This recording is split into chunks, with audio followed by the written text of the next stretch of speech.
maantaba kac maantana shaqayso.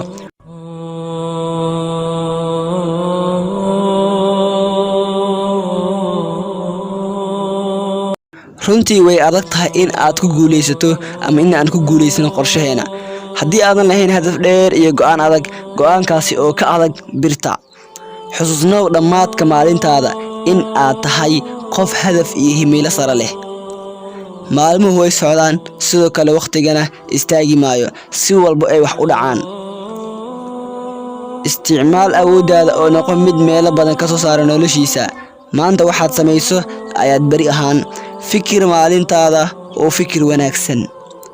wixii saxan iyo wixii aad qaladayna dib ha u fiirinin ee horay ugu soco, waayo wax fiican kuma soo xasuusinayaan oo wax xun ay ku soo xasuusinayaan, waqtina way kaa luminayaan.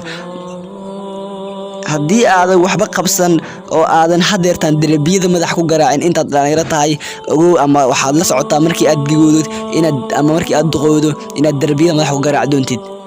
haddaba waxaan ku leeyahay shaqayso oo dadaal oo hal abuur la imow.